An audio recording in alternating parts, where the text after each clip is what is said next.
Hi, welcome to Bearded Meeple. Today, we're going to take a look at a game that, in its essence, it's all about area control. But to maintain that control, you have to make sure you have a fine balance between breeding, fighting over territory so you can expand, and just making sure that your family has enough food to eat. It's for 3 to 6 players, ages 14 plus, and it'll play anywhere between an hour to an hour and a half. It's brought to us by IDW. It's Roar, King of the Pride. Let's take a look at it. A taiga in Africa? Here's an overview of Roar, King of the Pride. I won't go into each individual rule, but you'll get an idea of what takes place in the game. In the game, you are a pride of lions traveling across Africa.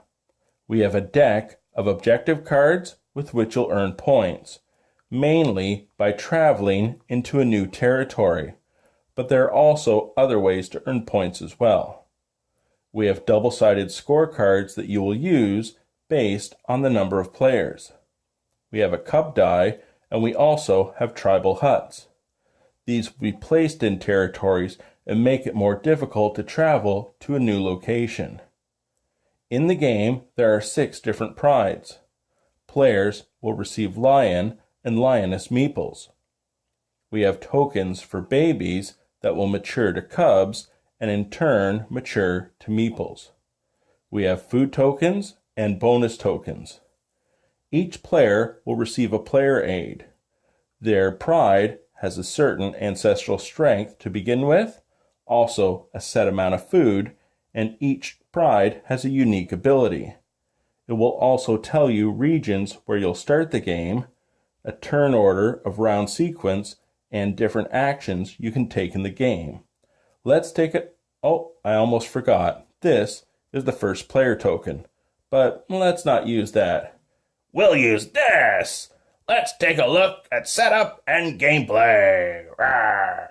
The game is area control, but you will earn points from your objective cards and the scoring card for lions, lionesses, food production, and territories.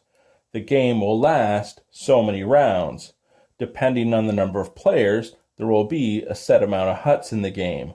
Once they are all placed, they are then taken off the board and placed in these circles. When you hit the circle marked with your number of players, that will indicate game end. We have our objective cards, our stash of lion meeples. We also have the baby tokens. Make sure they're face down so when you originally take them, you won't know if it's male or female. We also have our food. Each player gets their player aid, and it will indicate how many food they start with. Each player takes 2 lion and 2 lioness meeples and is dealt 4 objective cards.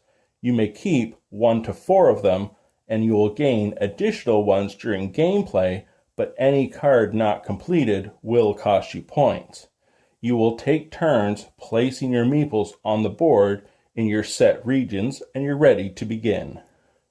In a round, you will move the first player token, and then your lions will age. Babies will become cubs. Cubs will mature to lionesses or lions. We then have human activity, where a hut will be placed on the map or removed from the map and placed on one of the circles at the edge of the board. You can increase your ancestral strength by sacrificing one of your lions off the map onto the ancestral strength track, and then players will take turns. We'll talk about the actions in a moment. After that comes starvation, and you have to calculate your food to feed your pride. So round sequence is as such. Move the first player token, and then you do aging.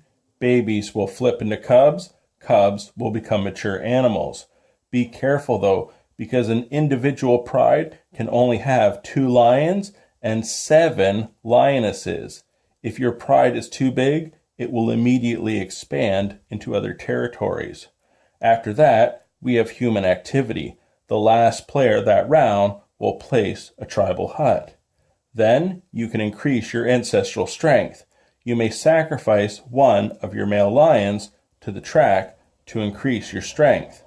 Players will then take their turns, which we'll talk about in a moment, and then you feed. Only female lions will hunt, so each of your areas with at least one female lion, you will count up the amount of food you have. Each male lion requires 2 food, a lioness only 1 food. If you don't have enough, you can use your tokens.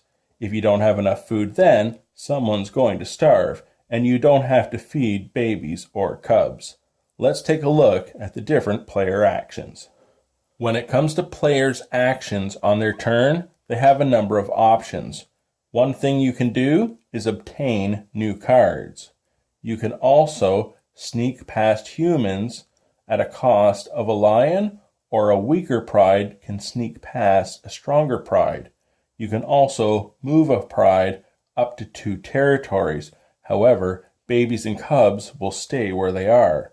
And a male and a female lion can breed. You will roll the cub die and see how many new cubs you obtain. Remember to take the tokens face down so you don't see what cubs you're getting. And then we move into actions that use the ancestral strength, roaring and attack. A stronger pride can roar and draw a female to their pride and gain a new lioness. You can also attack a neighboring pride, and if you're victorious, they will have to move to a different area, and if there's nowhere for them to move, they're taken off the board. During human activity, the huts are placed on the board. At a point in the game, when they've all been placed, you start taking them off the board and placing them in the circles. When you reach the circle marked for your player count, it will trigger game end. You will earn points for your objective cards and based on scoring, lions, lionesses, food production, and territories. The player with the most points will win. And that, my friends, is Roar, King of the Pride. Now, a couple of things I would like to say.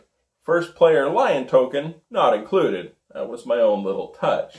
As far as components go, I really like the lion meeples. It was a nice added touch. And the artwork, well, Vincent Dutrait is actually my favorite board game artist. I absolutely love what he did with the game. Now, for the gameplay itself, it's not overly thinky and heavy, but there is still strategy there. The player aids are really nicely laid out on each step and everything that's going to happen. But as I said in the intro, you have to maintain that balance. Don't do too much of one thing and not enough of another, because you have to breed, you have to expand, you have to go to other territories, you have to make sure you have enough food. Get that balance and you might just win. I enjoyed it. I hope you get a chance to check it out. I'll talk to you again soon.